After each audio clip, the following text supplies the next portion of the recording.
property. They found one girl stuffed in a wall, in the wall of a shed, and the other was in a 55-gallon oil drum under a bunch of concrete and that he had poured in his backyard. So I immediately think, for fuck's sake, I've got a murder in my backseat. So I slowly reach... For fuck's sake. Like, driving behind me, essentially. And I'm walking at this point. Like, I'm not skating because I'm like, this is weird. Like, I'm getting, like, I'm about to get kidnapped vibes. We're in the middle of nowhere, and I literally thought to myself, this guy could now sell us to sex trafficking. Like, my advice to anybody is, if somebody tries to attack you, scream, fire. Fire. Fire!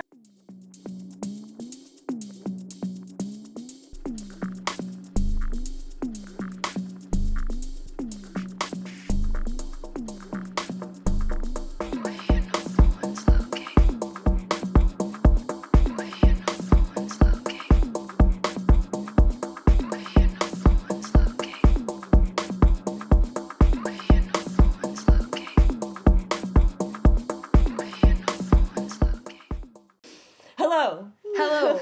And welcome to No One's Looking, the podcast where you can say whatever the fuck you want. I'm your host, Maggie. And I'm Melanie. Our host, Melanie. And this is not just Melanie. I'm just a guest, Melanie? You are not a guest. I'm leaving the situation. You're hosting me and I'm hosting you. And we're hosting each other. We host each other on our podcast. Back in the studio with Maggie and Mel. This will forever be stuck in my head. After that was the first episode. Yeah. So if you've been here from the beginning, then you know. And if you haven't, then you can literally go and check it out. Go and check it out. It's a good episode. Yeah, and then learn about us. You can feel included. Yeah.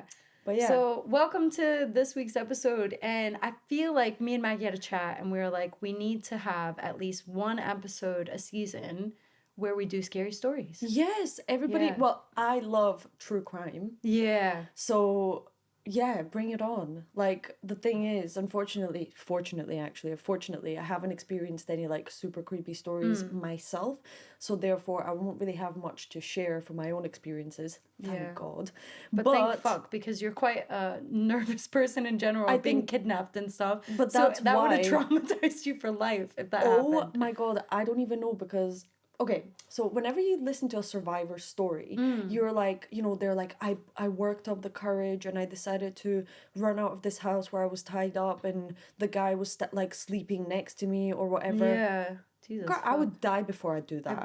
I'd be like, I am compliant. I will do anything you tell me to do. Like, I am not going to try and run away because I don't want to get hurt. Like, do you know what I mean? Yeah. Like, the courage... Wow. And I think to myself, if I were in a situation like that, I'd be fucked. Yeah. So thank God I haven't been in a situation like that. Scary. Actually, wait, am I giving the opportunity to a kidnapper to do it to me? I would be really scared. I'd be I would fight definitely for my life. Try to fight and run away. Like, please, let's for any kidnappers listening, I will fight you. I will fucking fight you. So no.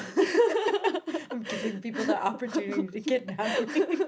That's because I sound compliant, but I'm not. I have got claws. That's why I grow out my nails so I could scratch up someone's face. Yeah, you actually do have claws. And they're solid. And they're real. They're real. Yeah, I'm a cat inside. Yeah. Wait, okay. Have you ever experienced anything like creepy in your life? Whether that's paranormal, so it could be like a ghost story or something. Yeah. Or have you ever experienced someone like trying to, I don't know, kidnap you? Yeah. Or you have both? Well, yeah, because it happened very close in succession with each other. Oh my God. Which is because it is really weird. And okay, so at a period of my life, I was living with a family. It was my friend's family. I didn't have anywhere to stay, and they invited me to stay and live with them. So I lived with this family like roughly like 3 to 4 months or so. Mm-hmm. And so I'm gonna jump into one explanation of this family and their home, mm-hmm. and then I'm gonna jump back to the situation that I'm gonna start with. Okay, yeah, prefacing it. So, the house that they lived in, when I first moved in there with them, they always joked about it being haunted or like having a ghost. And I'm like 16, 15 at the time, 16 probably actually. And I'm like, whatever, okay, it's haunted, all right. And they were telling me these experiences that they had, and I was like, okay, like, sure. But one thing I will say is that everyone in the house suffered from insomnia. And Oh. I've never, ever experienced insomnia or any trouble with sleeping until I moved there. Oh, wow. And when I moved out, I never dealt with that again. So, interesting. Yeah, so we'll come back to the house and the creepy stuff that happened there. But one of these nights that I was staying over, I couldn't sleep and I just felt really restless. And I was like, I need to get out of the house. Like, I was like, so I grabbed my skateboard and I was like, I'll go for a skate down the boulevard. So in the middle of the night? Yeah. Wow. And okay, so it was this boulevard. Now I'll give you like a background. So they lived in a neighborhood that was maybe 2 blocks away from a boulevard that was literally surrounded by churches. Okay. So this boulevard is like a middle walkway that had like little lines for people and joggers, and it had street lights, so it was all very well lit.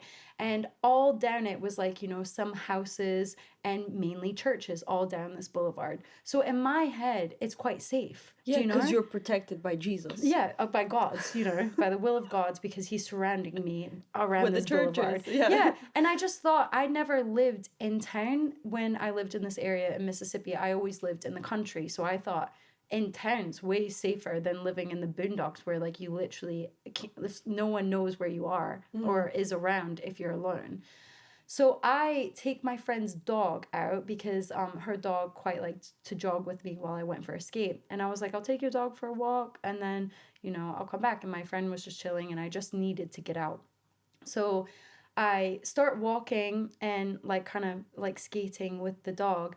And I notice this car. So down along the boulevard, there were streets that were obviously you can turn down to get down different streets to, go to different neighborhoods and not everything like that. And so this car was parked on the side of the outside of the boulevard, just sat there with the lights on. I thought, oh, that's weird, but also, whatever. And it just kind of sat there with its lights on. I couldn't see anything and I just kept walking. And then as soon as I walked past it, it turned onto the boulevard and came right behind me, like right behind me on the other side of the road. And I was just like walking, being like, this doesn't feel right. Like I felt like they were watching me from the side of the boulevard. And then as soon as I pass, they drive around and then start like, driving behind me essentially. And I'm walking at this point, like I'm not skating because I'm like, this is weird. Like I'm getting like, I'm about to get kidnapped vibes. So I quickly message because I could feel this car like creeping behind me going really fucking slow. Ew. And so I messaged my friend, I'm like, something's not right. Like come and get me. Because she didn't live that far and she drove. And obviously I was like just walking and this guy like pulls up beside me. And it's just like, as I'm walking kind of, and I've switched to the other side of the boulevard, like, away from them. And he rolls down his window and he's just like. That actually makes me feel sick. Bro, it was so, I've never had someone look at me in this way ever. He was just cruising beside me as I'm walking, not saying anything. Ew. Like just staring at me. And this guy was like, in his like late 30s, 40s, like age, and he was white, like, and he was like kind of bald as well. Ew. And it just gave me like he's kind of bald. Yeah, the whole description just like sounded like the description that you hear for people who get kidnapped by all these people. In a true crime story, yeah. Yeah. And this guy's just staring at me. And again, I'm a young girl.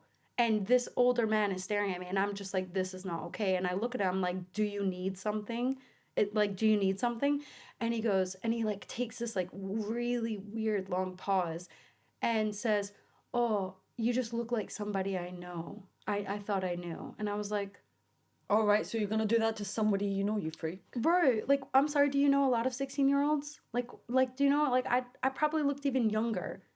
And he just paused after, and I felt so uncomfortable, and I'm like walking, like trying to be like, fuck off me. And I just said, okay, bye then. Because I was like, leave. And he just pauses again. And it was the weird, creepy pauses that I knew something's not right. And he like kind of skirts forward and I'm thinking, fuck. Like, and I start calling my friend, like something's not right. Because he goes, and the boulevard had little breaks in between so that cars could turn around or go down the streets from the opposite direction. And he's literally parked up in between one of the breaks in between the boulevard at my next, like exactly where I would be walking towards, just sat there. And luckily, I was smart enough to realize the gravity of the situation before he had done that. So my friend literally pulls up behind me and I jump in the car, and as soon as she pulls up and opens the door, he drives off. That's what I'm saying. And I was like, I literally could have got kidnapped there. Do you know? Like, that was that moment that I was like, I am not fucking going out walking by myself. Like, again, I was quite innocent. I was like, I'm just taking the dog. You think you're safe because you have a dog with you maybe or something. And that was like, I'm glad my mom drilled into me the warning signs of potential kidnapping or something, because if I wouldn't have been smart enough to be like, I need to call a friend to help me from this situation, potentially, even if you think a hint of it, call someone. Yes, it's better to contact your friend and make sure that they at least know where you are and what you're doing. Exactly. And then if nothing happens, nothing happens. But if something does happen, then at least you've contacted that person. Because my first question was, what time of the night? In the night, I think was it must this? have been like 9. Like, oh, like it wasn't, evening, yeah, but it not was even... quiet enough that nobody was on the streets. And I can't really remember the time because I was so young and everything was happening all at once. But there was no one on the boulevard, which I thought, I'd never been out late enough to know that it was completely empty, but it was completely empty. So if something would have happened, there's no cameras at that time. Yeah. And that would have been it. Like, in some I would have places been gone. there isn't, like, cameras. A lot of places in America don't have, like, cameras, or CCTV isn't, like, as relevant as out here in the UK. So... Fuck. It was, I've never had someone look at me the way that person looked at me, though. It was the look that gave me the fear the most. And it was the look of someone who recognized someone. Yeah. Oh, great. Oh my god. Oh my god. That's what I mean. Get the fuck out of here. I was like, Get in my car. Get in my car. Oh my god, I recognize you. Yeah, I like chat to so many teenagers. I don't recognize you, but okay, I'll get you. Yeah, like, what the fuck do you think I'm gonna do? Do you have a puppy in the back? I have a dog right here. Maybe I'll like your puppy. I was like, what the hell? Fuck. Yeah. You dodged the bullet. Well done. Bro, no, as in, like, well done for listening to your gut and being like, this is not right. I think I'm in a dangerous situation all the time. Even I know, when nothing's happening. You, like, make me paranoid when we go for walks. Even if we're, like, with a group of people, you're like, we're gonna get killed. I'm just like, we are. We definitely are. Because Maggie's saying we are. So we must be getting murdered tonight. Literally. I'm like, if okay, so Selby is practicing Aikido. So, like, if somebody came at us, like, he could... literally, I feel quite safe with he's Selby. A weapon, like, but I'm still scared. Selby's a weapon. I'll give a bit of background. I remember Selby, we were recently doing, like, filming one of our new projects, and he was like, can you pretend to stab me really quick? And I was like, yeah. Like, did not hesitate, went full on for a quick jab into the stomach, and he, like, full on blocks me and kind of hurt my wrist. And I was like, fair enough, I feel safe now. Yeah, he also taught me one of the moves, like one of his moves. So I said to my brother, Joe, can I attack you? And he said, yeah, of course, go for it. I go to attack him, he fucks me up in seconds. Right, that's what I mean. And I knew in that moment that I am not safe. That's what I mean, is, like, obviously you'd have to do extensive training and practice as a woman, but in comparison physically, there is no competition when it comes to a full-grown man to a woman, like, in my opinion. Again, if you practice kickboxing or some crazy like martial arts, and you've got more of a chance for sure. Yeah, because Selby was saying that he watched, like, when he's doing his Aikido training, he literally watched a tiny woman flip over this giant guy. So he was like, it's not about it's not about strength. It's all about, like, being able to use the other person's weight to their own disadvantage. Yeah. But it's also knowing how to do that. Training, Yeah, so I basically, I don't feel confident that I could do that with someone if I was in a situation like that. No. So my advice to anybody is, if somebody tries to attack you, scream, fire. Fire. Even if it's like no one's around, though, run. Like, yes. run and hide. Like, run and scream fire. Yeah, bang on someone's door. Like, yeah, but hopefully you'll never be in a situation like that. Yeah, listeners. but the likelihood of something like that happening is like 1 in however many people will be in a situation like that. So, you know, kind of knowing little tips here and there. And even if you don't, you can still pass that info on to someone else and they could be safe. But that's what I mean is like now I'm more aware of like walking at home at night because I've had like other situations where I've been harassed when I've been by myself, just like walking from a club to my friend's house, you know, and been like full on harassed by these junkies to the point where one of them not assaulted me in like a sexual way, but like went to grab the bags on my hand and like, so that's why I'm saying is like whenever I'm walking home by myself, I always call someone or I'll FaceTime my mom or it just helps me feel more safe. Yeah. And then also I feel like it doesn't, I don't know, maybe it doesn't put a target on your back or something, as like more vulnerable because you have someone there. Heard. And don't leave someone's house if your phone is fucking dead. Oh, yeah, 100%. Always make sure. Yeah. Like, stay at your friend's house if you need to. Yeah. But I heard, so there was like a guy who got arrested and he used to stalk and kidnap people and stuff. Ew. But now he gives advice as to how to avoid something like that. Oh my God. And he said that he looks out for people who are on their phone because they're not paying as much attention because you're like focused on the conversation. So he said to make sure that you don't like basically get kidnapped. He said look alert and be alert. Yeah. Because if the kidnappers are looking for somebody who's not fully paying attention, so they could basically catch them off guard. So if basically like if you have earphones in, don't fucking listen to anything. Yeah. Don't put your earphones in. No, I'd be like checking behind my back and stuff. Like, listen, be alert, make sure you know your surroundings. If there's someone, like, if you see somebody, then you can call someone and be like, there is somebody around, like, I'm feeling unsafe. Sneaky. Like, sometimes you don't see them. That's why I just call straight away. Like, as well. And this isn't just aimed towards girls. I have heard numerous real life stories of men being stalked from like, you know, online dating and all this, like, but there's a lot of stories that I feel like don't really get heard of guys being stalked in the night and being chased and almost trying to be kidnapped and stuff. So, oh my God. Yeah, like that there's a guy called Mr. Nightmare on YouTube, and a lot of the stories that are told about like people hiding in bushes and stuff and then trying to creep and like stalk them. It's guys that it's happening to. It's really scary. So it's all sexist, not just aimed towards girls. Yeah. Like, so. But yeah, anyway, so then you experienced that, but then the house, how did that connect? Yeah, so again, I lived with this family and they kept saying like, oh, blah blah blah, and there was like little things, but I was very skeptical, and still to this day I'm like very like I do question it and I think about it and I'm like, it was real. What happened to me happened, and it wasn't made up because I've overanalyzed it in a way that I'm just like, I know what the truth is of what actually happened, even if it was unexplainable. Mm-hmm. So my first experience was I used to kind of joke about the ghost in the house. Mm-hmm. And actually somebody in that, while the house was being built, apparently someone, this house was very old, like an old American, like big house.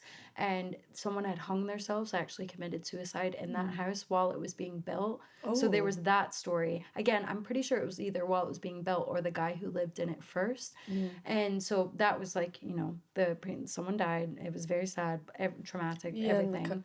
And so I got up early one day and my friend's mom was like, here's some money, go and buy some food and breakfast for everyone. I was like, yeah, sure. So I went and everybody in the house was asleep besides her mom and me. And I went and I came back and I was bringing the food into my friend's room and she had a room that was an ensuite. And I remember, do you know when you have those like specific memories of like where you take your shoes off and for some reason it's just like a screenshot in your head. It's like, I remember this. So I took my shoes off and I put my keys next to my shoes and then I set the food down, went to the bathroom, and then I realized I'd forgot like the sauce in the car or something. And I was like, oh, I'll just run out. So I went to grab my keys and they weren't there. And I was like, that's really fucking weird. Like, I remember putting them down in that place because it just happened. Mm-hmm. And so me and my friend get up and we're like looking everywhere, but I had just walked in, so I was like, I didn't go anywhere, and we had been looking, I swear, for at least 20 to 30 minutes, like moving everything around, looking in the bathroom. And while we were in the bathroom, I made the joke, I was like, lol, like I bet it was the ghost who took my keys. Walk out of the bathroom, set in the middle of the floor were my keys. In the middle of her carpet were my keys, sitting there in the middle of the floor. And we just stopped and stared at it. And I was like, what the fuck? That's weird. Like, what the fuck? So that was the first kind of experience. I would be like, I'm going crazy. Again, I just thought, no, there has to be a rational explanation to this. Like, but there wasn't, because if it was in the middle of the floor, we would have found it. Why would I let my food go cold and spend all this time looking for this thing that was just right there in front of us? Like, we had ripped apart her room as well. Like, it was a mess afterwards because we were just like looking through everything. And I was like, what the fuck? That's weird, but okay. Like, didn't really think anything of it. And then again, I couldn't sleep when I was there. And one of my friend was sleeping in the bed, and I was sat on the floor watching TV because I was sat really close to the TV on the ground so that I didn't have to blare it, so like she could sleep. Mm-hmm. And I was sat watching TV, and it was probably like 3 a.m. or something. And I just heard this huge, out of nowhere, everybody in the house is asleep but me, this huge boom, like right on the wall of her bedroom. And I fucking jumped up, ran to the bed. It sounded like someone ran full force into the wall. It was so loud. And I like got under the covers, put my head under the covers. I was like, what the fuck was that? And then all I heard was footsteps in the hallway all night. No. Like back and forth. I would wake up my friend. I'd be like, I was so scared. But they were used to it. Like, do you know what I mean? They would say like, oh, we hear footsteps in there. Like, one of her sister told about this experience of actually seeing an apparition like in her room. Like, all these different experiences. So it was very normal to them. Again, like, I was like, what the fuck is going on? These ghosts are messing with me.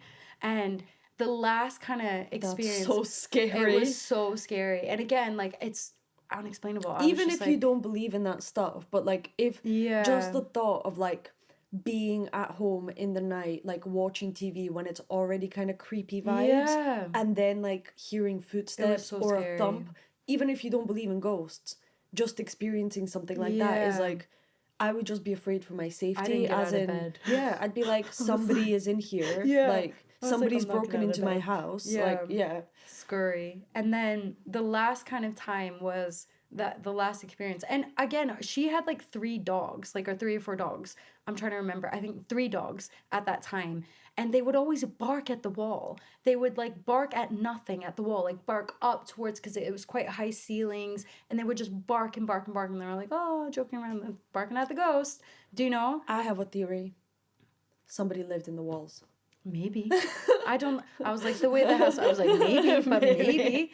And then it was, again, I was home alone, because it always kind of happened when stuff like that was going on. So I was home alone, and they had a pool, but like in the pool, you could see directly into the kitchen, to where, like, into a part of the kitchen where the pool is. And I was just floating around. I was by myself. Everybody was gone, just like chilling in the pool. And then I heard the dogs barking again. But again, you were so used to it because they used to bark at the walls all the time. And I heard the barking going off. And so I look up, and I'm just kind of staring at the kitchen. And a fucking shadow goes right past, like goes straight across. And then I hear the dogs follow it. And I was like, oh, hell no. I was like, I'm done with this. And I just like literally got up, dried off, got in my car and left. And I was like, I can't be at this house by myself. It's too scary. That's so terrifying. Yeah. And they still live there as well. And honestly, I'll have to get, like, because I'm still friends with them as well, I'll have to get them to like come on and like share some more stories about it. Oh my God. Because it was really, and that's just my small experience of living there for a few months. Imagine like growing up there. They had, so whether you believe in ghosts or whatever or not, like, this is my experience, and there's no benefit to me making, like, it just questions my sanity, if anything, because I didn't see, like, it was there. Like, I saw the things and these things happened, and it's just totally unexplainable. It's even creepy, like, if you go online and somebody posts, like, a video and there's, like a little shadow that goes in the background or something. I shit myself watching that. Never mind actually experiencing something like that in real life. Like, oh my God, I don't know, my heart would be like... It was scary because it's like, maybe they won't be able to harm you or anything, but... No, just the fact that they can make themselves visible or, like, manifest themselves in that way, like, them trying to send you a message. I'm like, I'm not trying to communicate with ghosts. Like, that's fucking scary, you know? No, thank you. No, thank you. Actually, when I moved to the UK, my mum...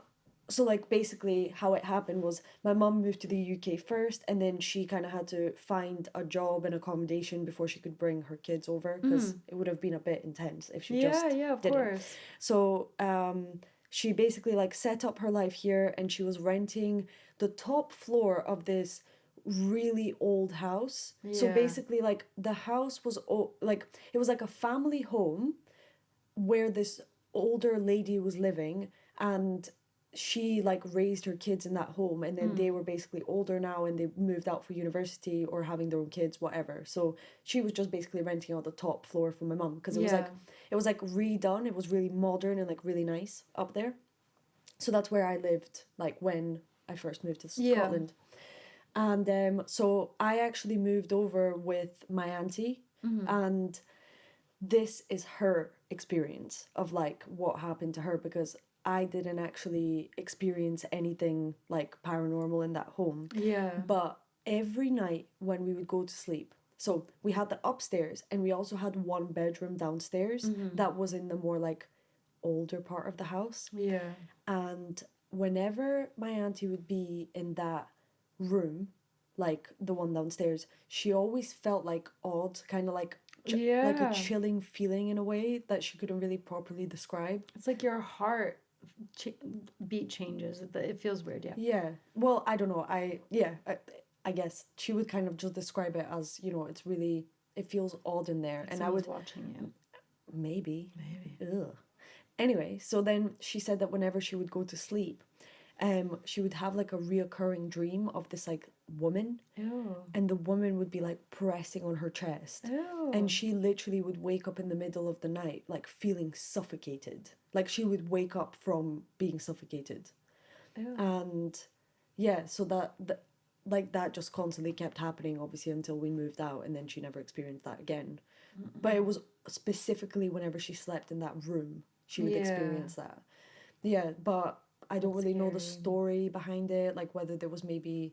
I mean, it was such an old house. It is very likely that many people passed away. And if it's old in Edinburgh, then it's old as fuck. Yeah. Like, yeah. And it the furniture even seemed like a bit old and, like, creepy. Something, like, as if maybe somebody might have passed away on the bed itself, you know? So imagine if it was maybe that lady's bed and she's like, get out my bed. She's like, bitch, why? I'm gonna fucking kill you. Get out my bed. God.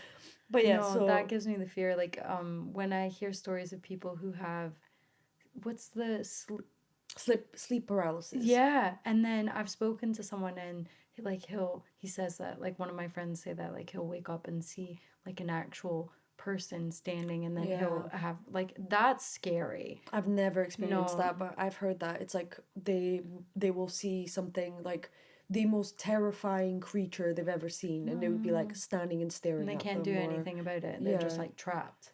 Actually, if you get sleep paralysis, please send in your story. Yeah, we would love to hear the perspective of a person who experiences that or has on, like, a regular basis. Yeah, that'd be very interesting. I wonder why that happens as well. I don't know if they actually, and again, don't quote me on this, but, like, I don't know if they actually know, or if there's a way to stop it from happening, or a reason. It's just, like, one of those things that's, like, unexplainable. Very interesting. But I'm sure there'll be, like, maybe things that trigger it or whatever, but I'm not sure. Actually, now that we've said that, I have a really, really short story. It's not even a story. It's like almost like a statement that like, one of our friends sent in, that's to do with a dream. So, I used to have this reoccurring dream when I was an early teenager about an older man with grey hair, a white suit and a red tie on the tram. Always thought this was based in Amsterdam.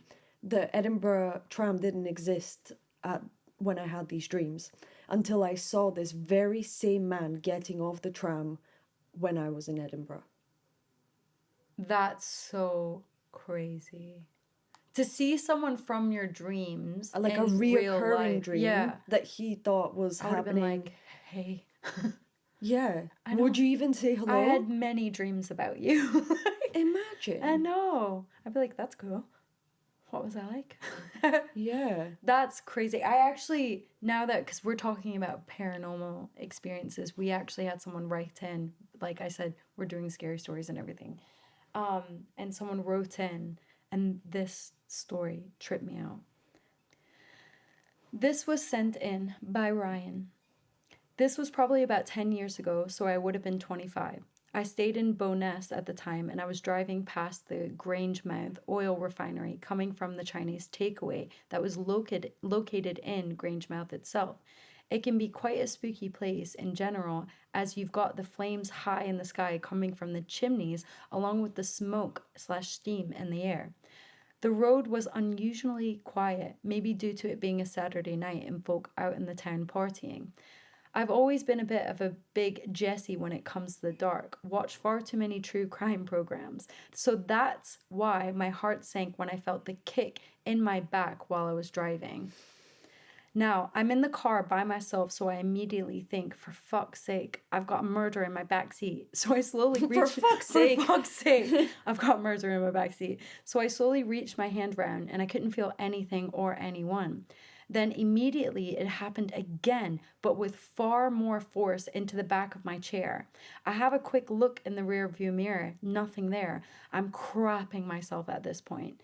I'm continuing to drive, and I get a massive thump in the back of my head. So I'm paranoid now, and I pull over. In the back of the head? Yeah. As I'm checking my back seat, about 20 meters in front of me is a roundabout. A speeding driver comes flying around the roundabout going the wrong way, i.e. in the lane that he was supposed to be in, that he would have been in. The moment I saw the driver flying around the roundabout the wrong way, I had to think that I would have been there. Well, I would have been in a massive head-on collision had I not stopped because of the thump in his seat and the thump towards his head. Oh my God. I was creeped out for sure after this point.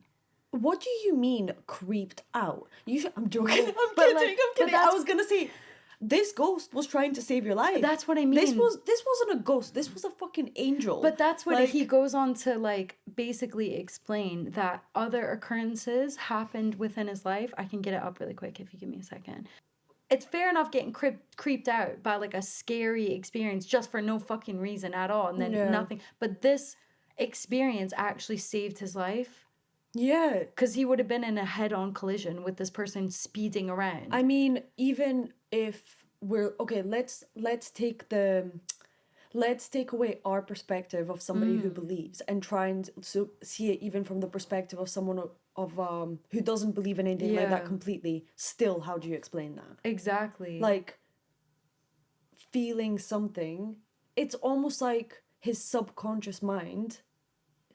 How? Yeah. I'm just... Okay, Bitch, how? Yeah, because I'm trying to think maybe his subconscious mind, could predict the future and see that he was going to get in a car crash and therefore thumped him in the back. Yeah, it's just but to happen really... 3 times. Yeah. Something because you wouldn't stop unless it happened, again, probably the 3rd time in the back of my head. I'd be like, all right, something weird is going on. I'm going to have to pull over. Yeah. Yeah. To be fair, I would have died because I'd have been too scared to pull over. Yeah, shitting my pants. Yeah, I'd be like, I'm going to die. Oh my God, I cannot imagine. Yeah, I'm saved for a reason. I'm lost for words. Yeah, when I read that, I was like, that's an experience and a half. 1, TVs and electrical equipment turning itself on and off, volume up and down. I thought this may be an electrical fault, as my TV sound/bar, PS5, etc. are all linked to the same sockets. But it's happened to more than one TV in the house. Also, one time, I happened by my son's toy, battery-operated toy, started going off, and the toy voice was a voice changer and started making static noises. It's like someone trying to contact you. So loft hatch opening by itself, I came to bed around 1 a.m. to find the loft hatch opened wide. It's locked via a turning lock and it's really tight fit, so it's normally has to be forced open to be pulled open, basically. Oh my God. Yeah, and then he says again, strange smells around the house. I could be cooking spaghettis for the boys' example, and then I'll get a whiff of a perfume smell. 99.9% is the same perfume my Nana wore, which is nice to think I have someone looking out for me. Yeah. Like, I think you really have to be super, like, come to terms with it and accept it. Because otherwise, if you're really trying to resist against something like this, that would be so terrifying. Yeah, The amount become of paranoid. the paranoia and anxiety that would bring would be insane. Yeah. So it's definitely something you'd have to accept, especially if it follows you around. So it's not Yeah. linked to a place, it's always with you. So for example, like if his Nana is always with him, trying to protect him, then he would have to accept the fact that she's always Yeah, there. it's like a guardian angel. Yeah. Yeah. Whereas, like, I've been to see a crystal healer Reiki lady, and, you know, she expresses her ability to be able to speak to spirits.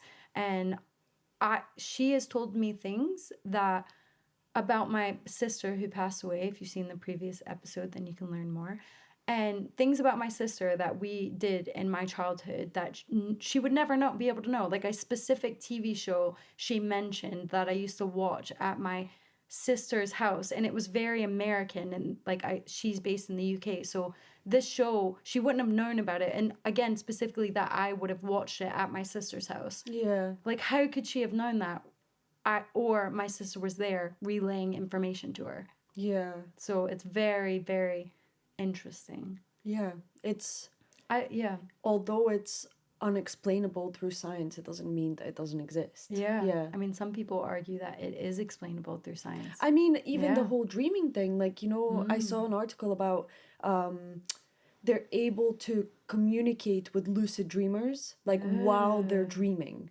That's cool. So I'll try and find that article. We can link it down below. Yeah, that's cool. But it was very interesting. Like, yeah, that's so cool. if we're able to communicate with people while they're dreaming, then why wouldn't we be able to communicate with another realm? Whoa, deep. Maybe. Yeah. Yeah, I'm open. Yeah, I'm open to send anything. us your thoughts, guys. And if you have paranormal experiences, you'll be on the next scary episode. Send in your stories. Yes. Yeah. I love, like, creepy things. Yeah, but let's move. Or do you have more stories in that within that genre? Well, not about dreaming, I don't think. Or like paranormal shit, because then we can move on to the real life scary stories. Okay, too. well, this one I think this one might have some paranormal stuff in it. Okay, I worked in an older medical facility for a number of years. Many patients were quite old, most living there until the end of their lives. It was common to have deaths throughout the year. People 90 or 100 plus tend to die of natural causes. Many would be confused and shout out or call out in their confusion. Some people would have this distinctive voices or phrases. I remember a guy who would yell out his son's name in the middle of the night. After he passed, I heard it once or twice coming from the empty rooms in the back hall. Has happened with other patients too, but always just a few times at most. Then never heard the specific person ever after. Not being a superstitious person myself, I could just explain away a tired mind late at night, but I'm not the only person who's heard them. Ew, that's scary. Yeah. That is scary. It's like, as much as you wouldn't want to, even if you knew the person or patient, like, it would still freak you out. And also, it's quite sad to think that, like, their soul was maybe unsettled and couldn't move on and is, like, trapped. Like, that's quite sad. Yeah, because that's basically that's my understanding of what could be happening. If there's, like, a soul, if somebody's trying to communicate with you. I think it maybe could be, like, was it Ryan? Yeah. So with Ryan, that's like his grandma's soul stayed because it wanted to do better. Like, as in, it wanted to stay and help and look after someone. Yeah. But then maybe other people's souls stay because they're trapped because their life was unfulfilled in some sort of way. and they still have something left that behind that they can't let go of, so therefore they have to stay, they kind of like stay in between the realms, so they're not able to move on because they haven't fully let go of what's happening here. Yeah. I think they say that happens to people like people who die really suddenly. So they're not actually fully aware that they died. Yeah. So their soul is trapped. The lady that I saw had like a quite nice explanation that she gave me, because I kind of asked like, oh, like what happens? And she says like your essence, your soul, whatever you want to call it, gets split up into a bunch of different like parts. So like maybe one part stays here to kind of like interact with your family, watch over your family, whatever that is. Or maybe like one part goes into like a cat or an animal, and then another part goes into being born into another person and all these different things. So I always thought that was quite nice. No, I like that. Yeah, because then it's like, it's not saying like you're one entity, like you're just energy and it gets split apart into many different things. I love that. Yeah. That kind of made me feel like, oh, that's nice. Like, yeah, because it's not also concrete, like like going to one specific thing. It's like maybe it's all of the things that we think that it is. So stuff like babies being born just after like deaths in the family, and then they have these like tendencies just like the person who passed away, even though they've never met them, and you can be like, oh, a part of their soul is within them. Yeah, but it's very interesting. What about twins? What do you think about twins? Evil. No, I'm just kidding. Evil. 100%. Yeah. 100% evil. Spawn of Satan's. But do you think that the soul of like maybe one person then gets split into two different people? I don't know. That's because then let me take some acid and then ask me that question. But like, you know how they say, for example, if twins are separated at birth and then they find each other, they have like, they're likely to have the same occupation, they like the same shows, they like the same foods, they dislike the same things, and it's like, how is it possible? They did that with triplets. They found these triplet guys and they all were firefighters. Yeah. Oh, I think I heard about... Or maybe I could be wrong. Like, I'll like put the article up. But yeah, that happened. They all had the same...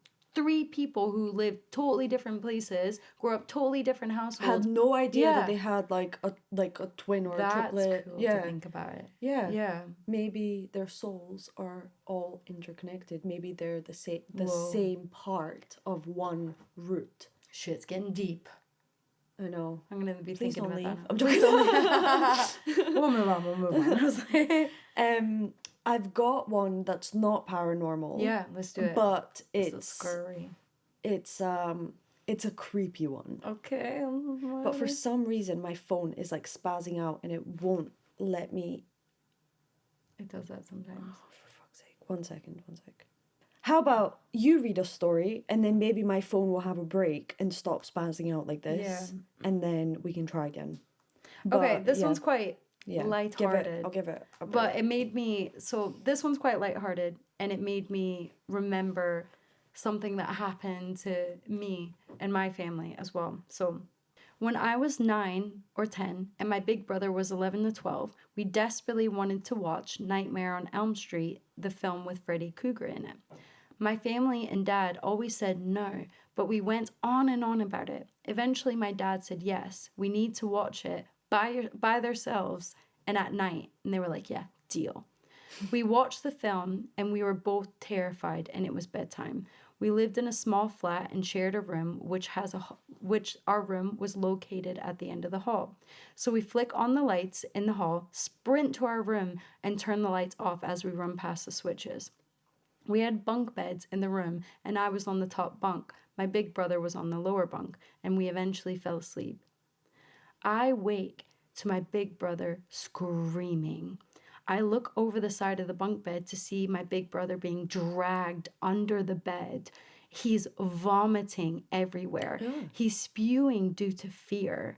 I start screaming also, and my mom comes bursting into the room to find out what's going on. At that point, my dad falls from under the bed, poreless with laughter. Thinking it's brilliant, he's just scared the shit out of his 2 boys. We slept with the light on for years after that, and my dad slept on the couch for a couple days. Oh my God! So bad! God. That's scary. Imagine like scaring your kids. Yeah. He threw up and from then, fear. Imagine seeing all that, like your brother being like, blah, like and screaming, being dragged under the bed. Oh my God. Yeah. That's so. Yeah. And it reminded me of something that happened to me and my family. So when I was younger, my mom, we lived in the middle of nowhere in a trailer because we moved very quickly to Mississippi. And my mom had bought this trailer and we were living in it for a year and then moving back to New Orleans. So we lived in the middle of nowhere and she was dating this guy who I hated. And he had 3 kids as well. So it was like my brother, who is 7 years older than me, and I was 7 at the time. So he would have been like 14, 15. Is that right? Quick maths. But 14, 15. 14, yeah. And so it was his 3 kids, and then my sister, me, and my brother and my older cousin Chris, who is the same age as my brother, maybe a year older, was supposed to be watching all of us. Mm-hmm. My mom and her boyfriend leave all of us in charge of a freaking kid, basically, and goes to a New Year's party because it was like New Year's Eve. And so we're all staying, like all the kids are staying up late watching TV, waiting for the ball to drop, all this stuff. And my brother just like leaves. And we're just like, okay, whatever. We're used to being at the house by ourselves. So my brother and my cousin leave and we're just like, fine. Then all of a sudden, because the trailer we lived in, it's like a tin. It's literally like a tin can. So any little bump or wind, you can hear it and it really radiates and you can hear it throughout the whole thing. So like all of a sudden we hear this boom, boom, boom, boom, boom on the side. And we're all little. Like we're all like 10 years and under. And so we start fucking panicking. Yeah. And then another one comes from another end and it's like boom, boom, boom, boom, boom. And it's like the trailer's like shaking and it's like not stopping. And then everyone starts screaming and crying. And like it was so dramatic because it went on for like too long. To the point where too long. To the point where the girl, one of the guy's daughters, ran and grabbed the phone and dialed 911.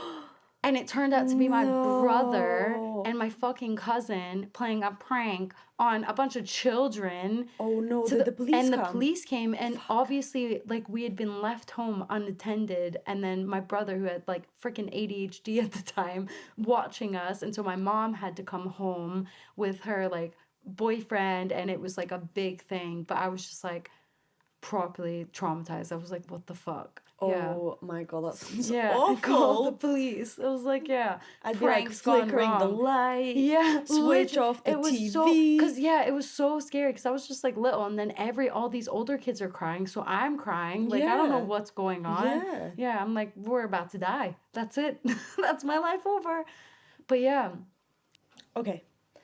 I don't remember when this happened, but the details of the case are searchable.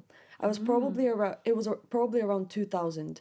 2 girls went missing in Oregon like 3 weeks from each other. They lived in the same apartment complex, went to the same school, but were a grade or 2 apart. I think one was in 6th grade and the other in 8th. Oh my God. After the second girl went missing, 2 weeks later, I think, they expanded the search area from 5-mile radius to 10-mile radius. I saw this on the news and told my girlfriend, who was there with me, that's dumb. They ain't that far from their home. She asks me, okay, Mr. Smarty Pants, how far are they? And my exact response was, less than 5 miles. They're probably stuffed inside a wall with the insulation or in a 55-gallon oil drum under a bunch of concrete. Eventually, another week or 2 passed by.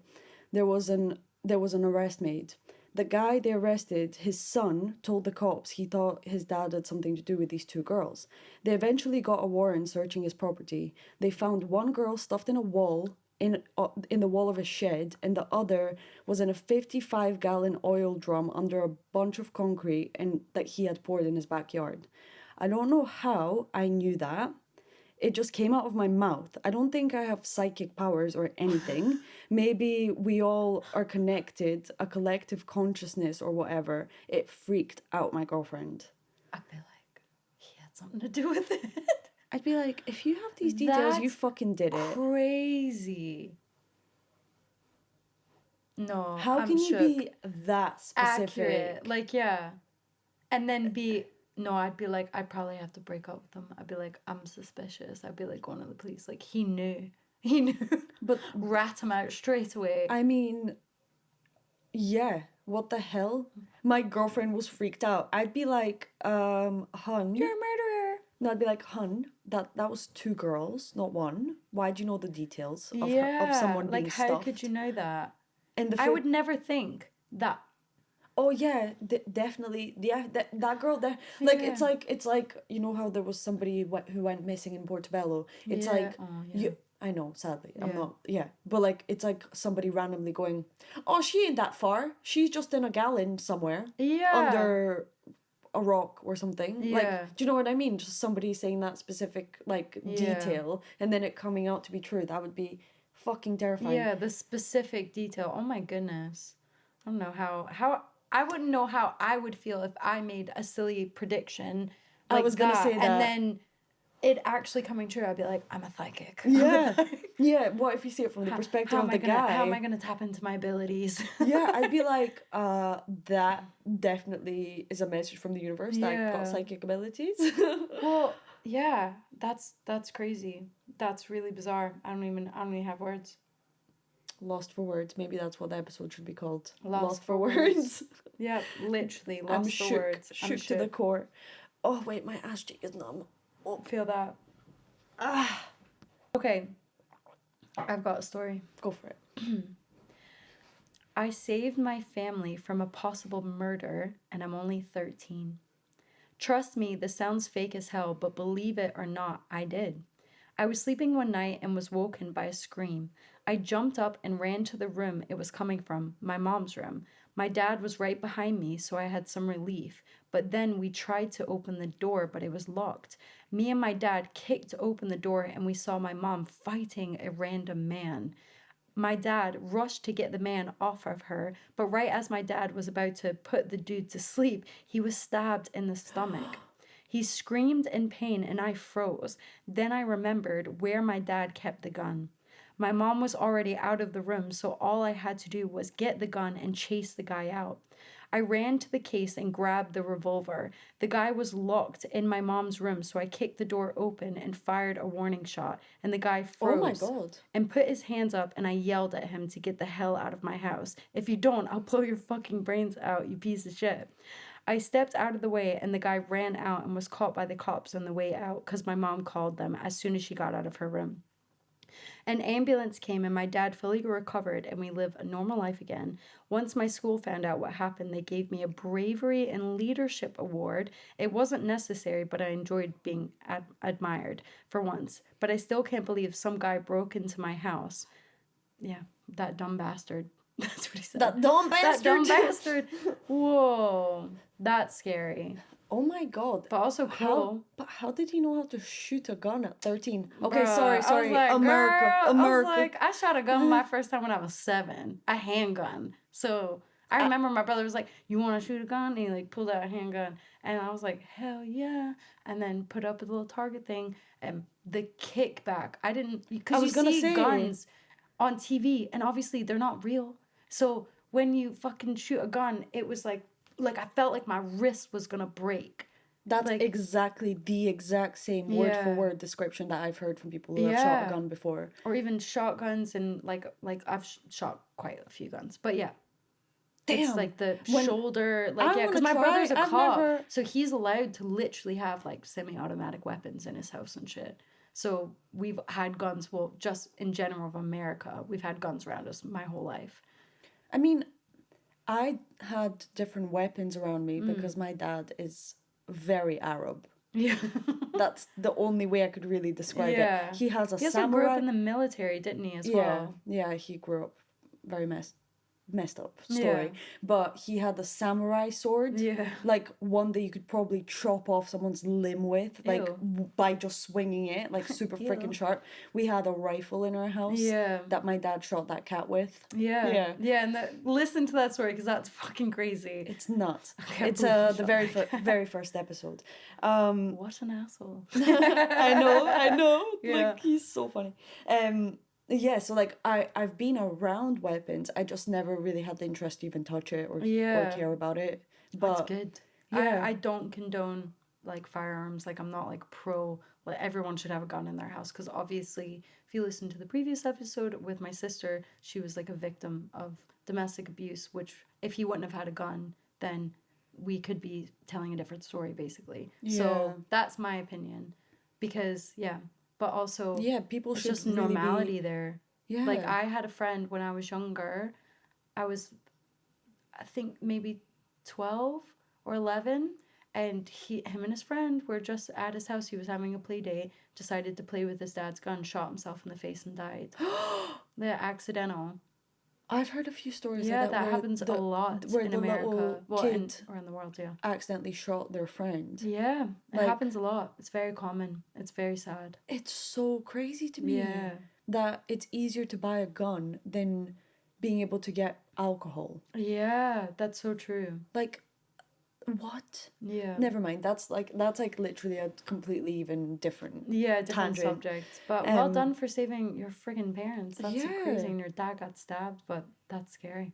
Imagine being able to, like, at that age, 13 years old, to be able to have the composure and to not allow fight or flight to overrun your emotions, but to actually act.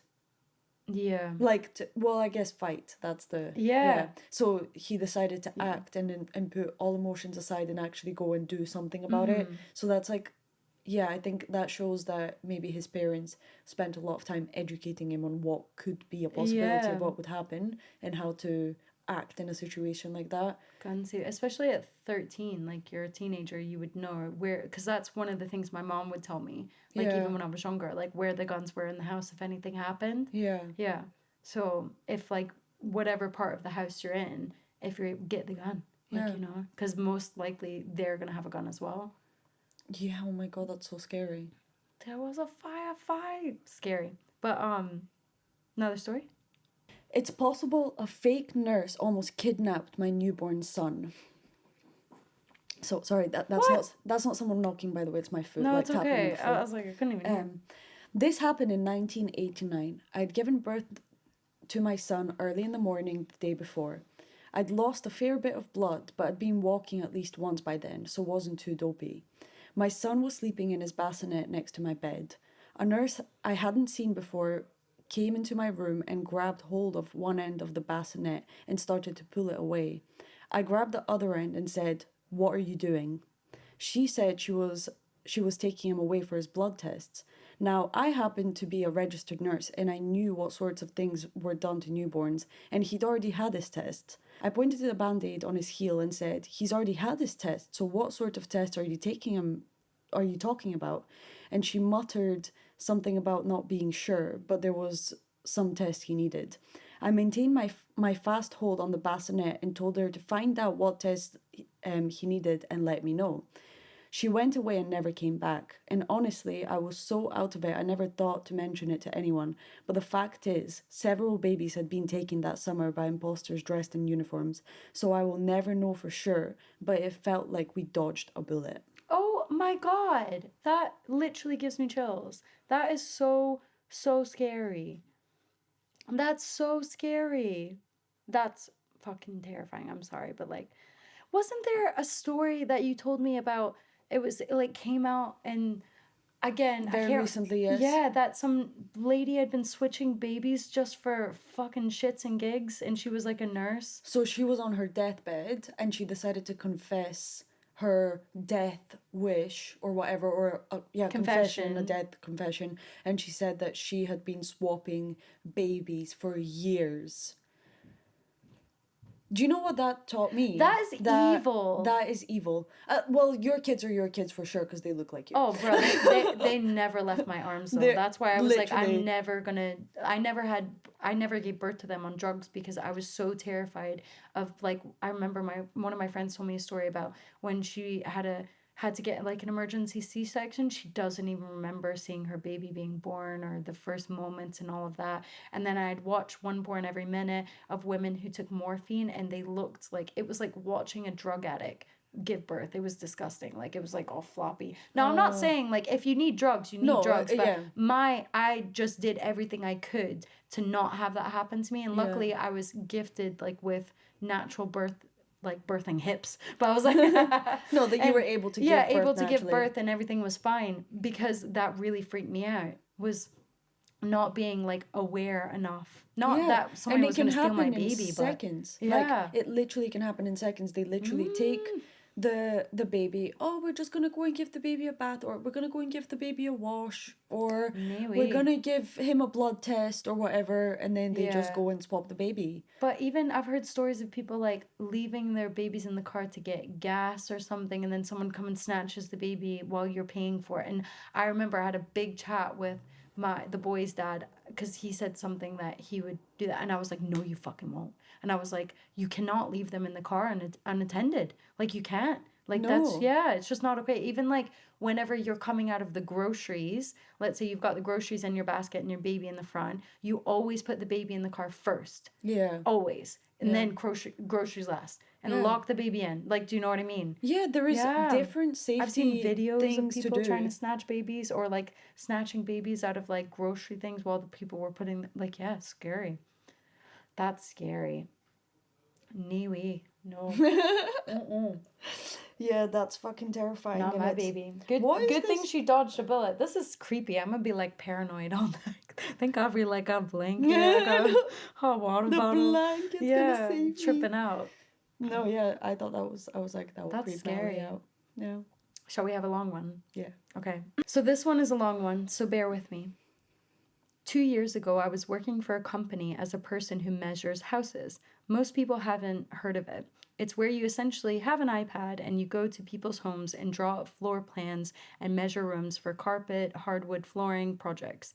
Anyone can request one. I was 25 female at the time, one of the few females that work this position. I was actually really good at the job, so they gave me a lot of work, and I usually hit between 10 to 14 houses a day, driving all over multiple towns. This house was my last house of the day, in the middle of nowhere, and I was exhausted. When I got there, I was incredibly annoyed because the customer wasn't home and was late for his appointment. 10 minutes later, he pulls up next to my car. He was a middle-aged man, balding, wearing a normal office job attire with a tie and everything. He seemed a bit awkward, but was apologetic and let me into his home. Upon entering the house, it was unbelievably spotless and organized. Minimal furniture and smelled like cleaning supplies. It didn't strike me as odd at first. He had 2 cats lounging in the living room. He first started acting weird as I directed to the first bedroom. He mentioned, "Wow, my cats love you. They don't usually take to strangers like this." But his cats literally didn't move or come near me the whole time. I just nodded and smiled. All right, hon. Like, I'd be like, fucking weirdo. I just nodded and smiled while I got to work, scaling out the master bedroom on my iPad. He started inquiring about the electronics I was using. Do they keep track of where you are on that thing? Immediate red flag. I'd be like, yes. Yeah, she was like, yes, and my boss knows how long each job should take based on the scope of the work. It's incredible technology. I lied without missing a beat. He agreed it was amazing. Be careful, don't touch the gun on the nightstand. It might go off, he chuckled. Talk about immediate spine chill. I looked up from my iPad, and sure enough, there was a handgun on the nightstand. I knew instantly that I needed to behave like nothing that was happening was triggering alarms for me. He directed me to the second bedroom, and he said the exact same thing again, warning me of a gun on the nightstand that indeed was there. This was the moment I knew I was in danger. At first I thought it was just my anxiety around guns, but at this point the tension building between us was undeniable. There was only 2 bedrooms on the scope of the work. I hastily met up with him in the kitchen and began running down the next steps, but he interrupted me. Can you measure the basement stairs? I forgot to add them to the list, and I think I might want to carpet them in the future. my heart dropped. But my stupid customer service conditioned brain could not figure out how to get away with saying no.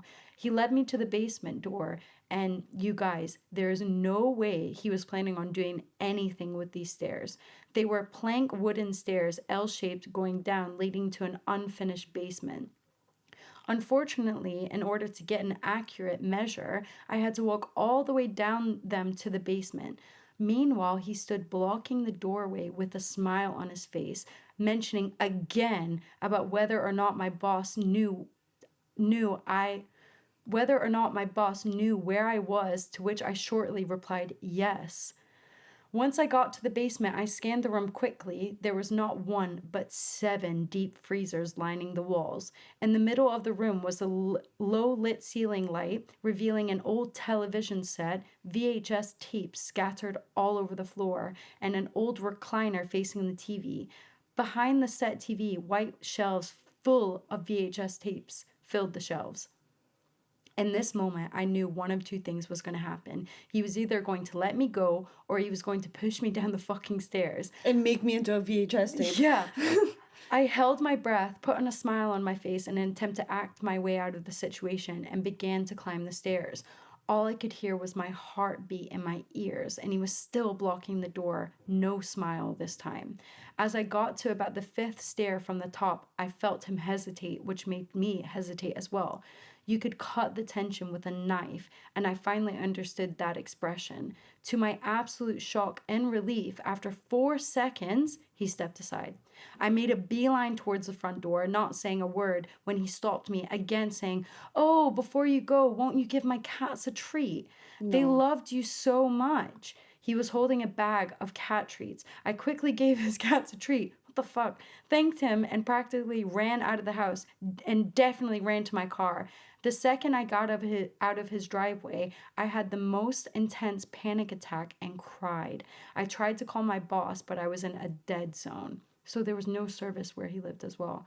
The truth of the matter is that my boss would not have noticed I was missing for at least 24 hours. Yes, he would have eventually been caught, as it was my last known location, but I would have been long dead. I suffered PTSD over this experience. I couldn't sleep for a week. I was petrified to work my job, but had no choice, and this day still haunts me. The worst part, I was so fucked up, jumbled, and in denial over the experience, I forgot to write down his address. I'm pretty sure it's like she was given the address, but then the addresses somehow delete over a certain period of time. It might be like a certain data collection. What would you do if you were in a situation like that? I don't know. I've never been so dedicated to a job that if I felt creeped out that I would risk my own safety to fulfill a job. Like, if I felt uncomfortable or creeped out, I definitely wouldn't have fed his cats like a tree. I'd have been like, no thanks, I'm allergic. I wouldn't have gone down in the basement. I'd been like, no, again, I would have been like, it's not within the thing. I don't do extra work. Do you know? Yeah, like, oh, my boss knows that I'm meant to be here for 10 minutes, so actually I only have 10 minutes to complete this job. Yeah, that's what I mean. But that's like, if you're completely stressed, it seems like I might have complied and I would have gone down to the basement to take the thing. Think I would have. Only because I would have felt so unsafe by this guy that I would think, okay, I need to do everything. I need to do everything and be completely calm so he doesn't realize that I'm like onto him or whatever. But also, what do you think about when she left the house? Would you have called the police or something? Do you think? I mean, they can't really do anything. Like, you wouldn't have like a warrant to like check the his freezers house. and the tapes. That's fucking weird. Yeah, that's what I was like. Bro, no. Like, but like, I've heard so many stories of like Facebook ads and people going, and then again that same kind of situation, they try to lock them into the basement or attack them, and it's like that's their ploy, is that's how they try to get their victims, is through these ads, or like, yeah, it's scary. That's why you always so it is go common, with someone. not common, I hope it's not common. It's just happened. Oh my god, please don't be common. It was like, yeah, so that's scary. That's fucking terrifying. Yeah.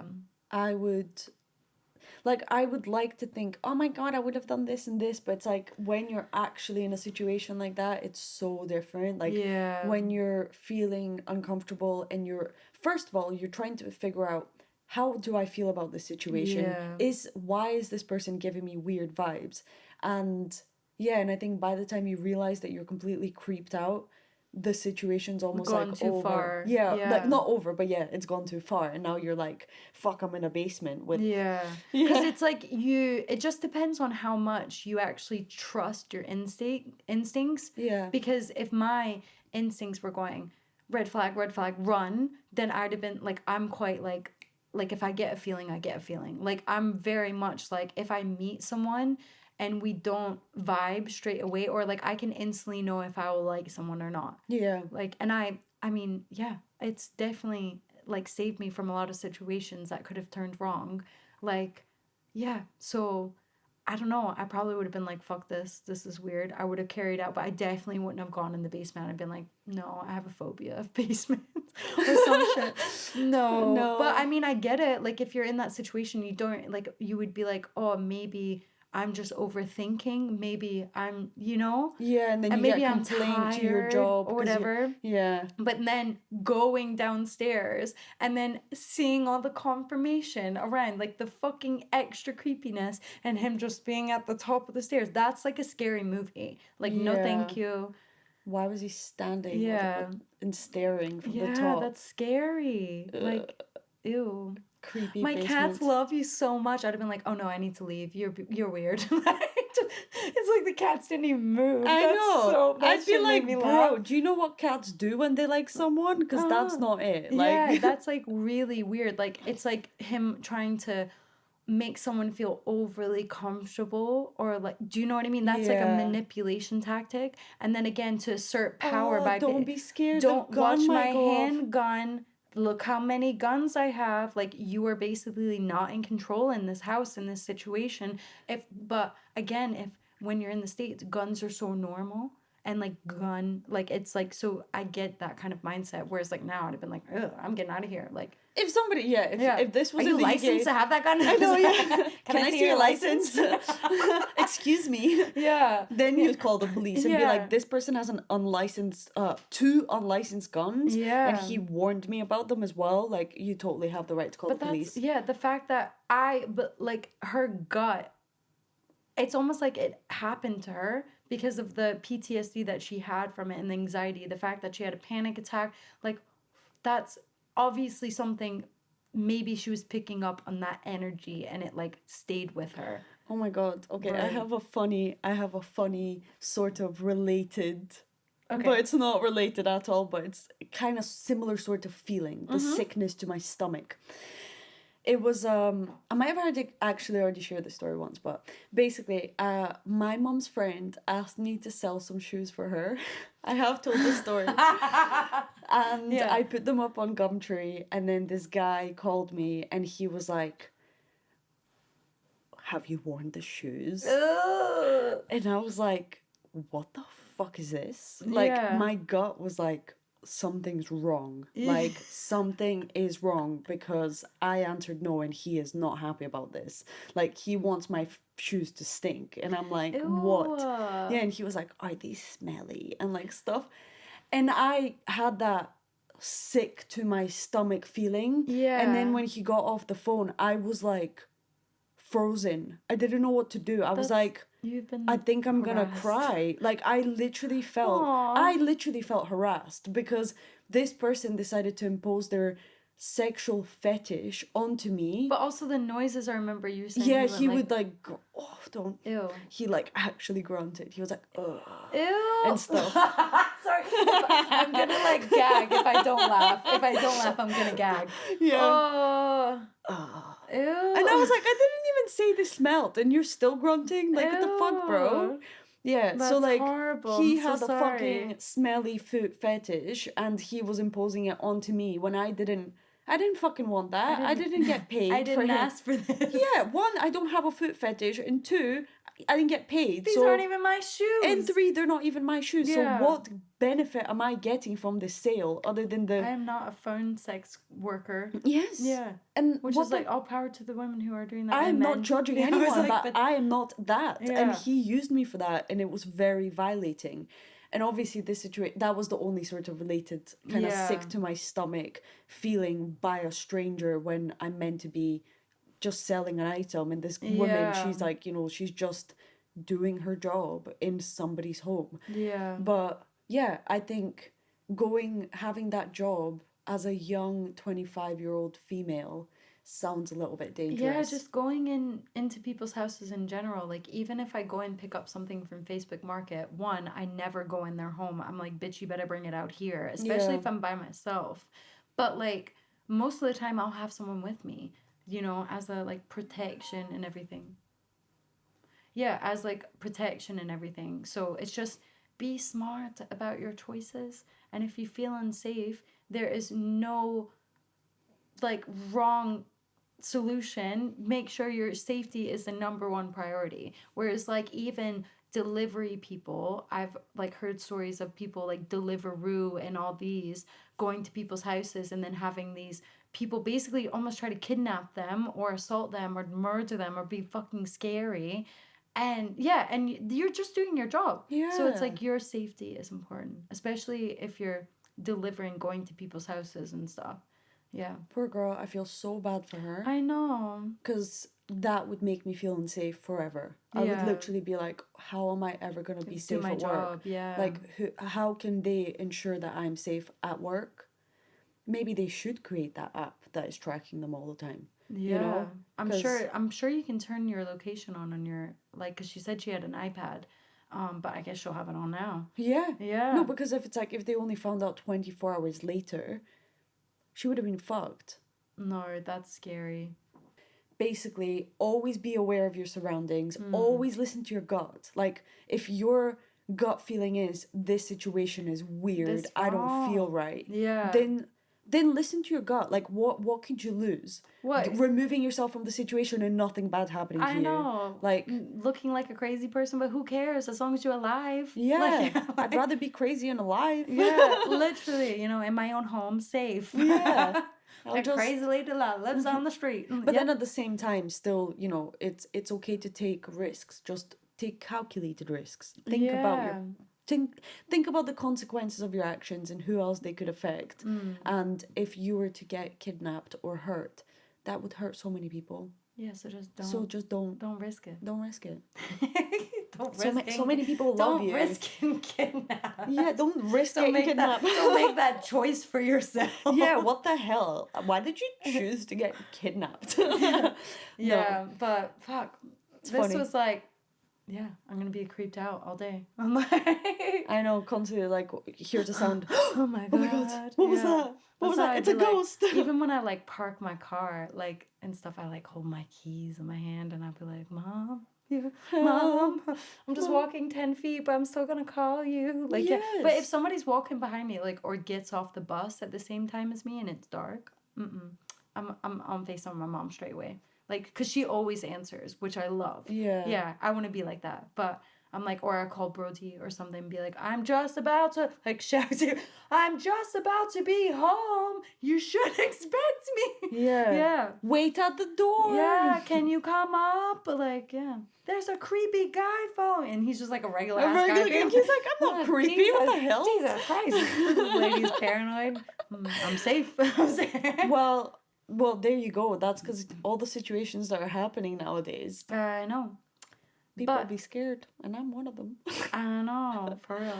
But if you have a story, or you know someone who might have a story that wants to share with us, and scary stories, come be on our next season 2, when we do a whole episode about scary stories and paranormal experiences.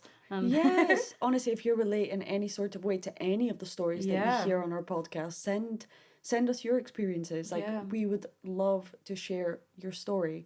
Because so far, like, you know, we're obviously coming to the end of season 1. Yeah. And next week is the last episode. Yeah. Oh, yeah. Next week is the last episode, guys. Yeah. Oh, my God. Yeah. That's crazy. I know. So thank you for everyone who's been here for us during this whole season. Like, season 1, oh, my God. We've learned so much. Yeah. So much has happened. Like, it's very crazy because when you observe it from the side, like people don't realize the amount of things you go through with each person. Like, for example, one more person follows you. Like to us, that's like, wow, one more person has joined like along on our journey. But to others, it just looks like, oh my God, they just have like 300 followers or whatever. To us, like that's like an army of people that are like coming along on our journey with us, you know? And it's you're supporting us in that way. So thank you to anyone who is watching, listening, supporting, silently supporting. Even if you're hate watching, you're still giving us a view. So thank you. Yeah, your mean comments boost our algorithm. So thank you. Yeah, thank you. Honestly, thank you so much for the lovers and the haters, because I am honestly so grateful that I get to do what I love every single day, and I get to work with you. So that's literally the only bad part about my day.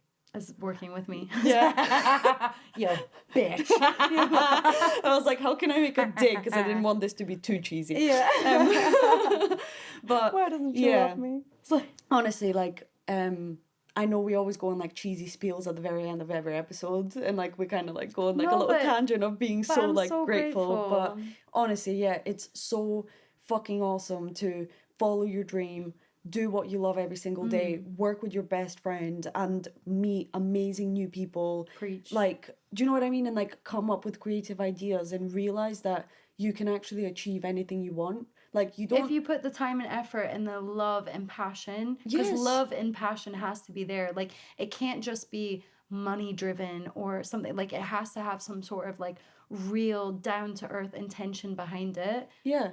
To really, I think, be sustainable as well. Because like, you can like grow something really quick and fast, but the idea is that we're creating this sustainable kind of, not sustainable sounds a bit boring, but a community that is uplifting, and we all learn and grow together as we invite these different people and hear these different stories. And it's so incredible that you know, there's so many people in the world. There's like 7 billion people on this planet. So whatever the story, there will still be people that relate to that story. So that's really incredible to be able to give people a platform where they can basically like communicate with people that they can relate to. You know, I think it's really powerful. And it's like alone.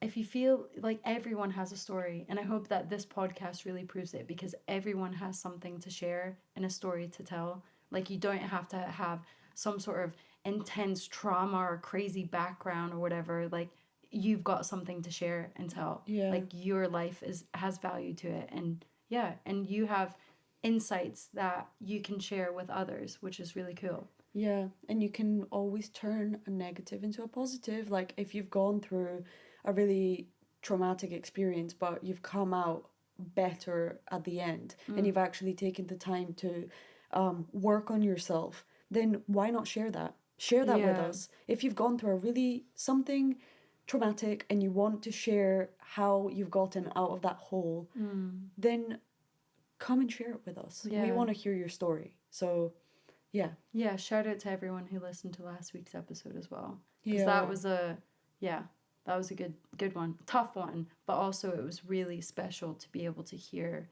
like Nicole's story firsthand as well, and be able to like just see how far she's come. So honestly, like, so she's so strong to be able to so calmly talk about what happened. And that's like such a personal family experience that happened to us as well. So I think it was just really cool to be able to share this kind of intimate moment and have people message and relate, and just it was very cool. I sent her a big message. And her birthday was last week as well, so whoop, whoop. Boss ass bitch. She's a boss ass bitch. So thank you again. Next week is our last episode, and do not worry, because we have this really cool in-between series that's going to be called No One's a Stranger, that will be coming out after next week. So we'll never leave you hanging. So we're going to have an audio version of it. The first one's going to be a rough kind of pilot episode, because we were just testing it out.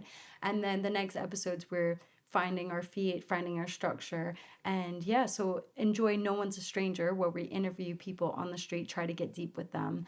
And then follow our journey with that as we do our in-between series, and check us out for season 2 soon. Yeah, and actually for No One's a Stranger, because we're still recording some episodes, so for future episodes, if you'd like to get involved in some sort of way, why don't you can send us some questions, because we actually play 2 games. So we play Real or No Real, which is basically true or false, but we call it real or no real. Facts. And it's about fact. Anything. So if you have a really good fact that maybe sounds fake, or like something that sounds like a real fact but is actually not true, is that the same thing? That I just said the same thing? Yeah, I think people get the gist. I hope. Basically, if you've got a really good fact and you can word in a really cheeky way to stump up people and like confuse them, send it our way, because we're kind of running out of like... Yeah, there's only so much we can make up. Yeah.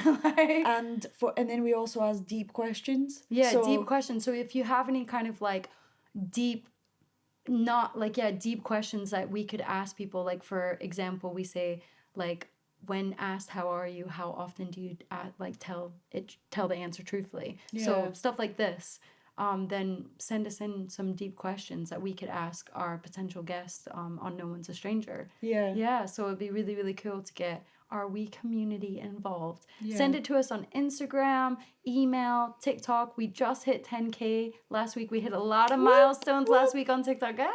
And on YouTube as well. We got over 100 subscribers and over 300 followers on Instagram. So I'm very proud of us and the journey we've been on, and all the little milestones, big milestones as well. Yeah, I mean, again, from the side it looks like, oh, it's nothing, but it takes time to grow. No, it doesn't. It's not nothing. It's no, to everybody else it could be nothing. To us it's everything. It's literally what we want to do. We want to create this community and keep growing it and keep sharing stories.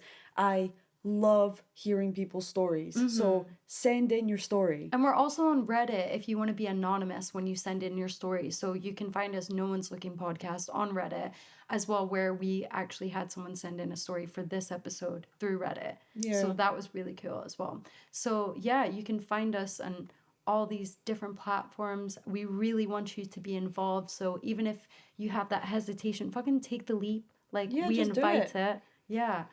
And thank you for being a part of us. And thank you to everyone who's been subscribing to our Patreon. Again, it's only £2 a month, but it means the world. We've been gaining a wee community there. And these episodes are extended. So while we're in our in-between season, please check out the Patreon. You've got that £2 extra. You would buy us a coffee. And then you can listen to the extra hour sometimes on some episodes that we'll have for each episode, if you want to go back and listen to one that you really liked and you wanted to hear more about the guest or our stories as well. So yeah, check it out. And thank you to all of our supporters as well.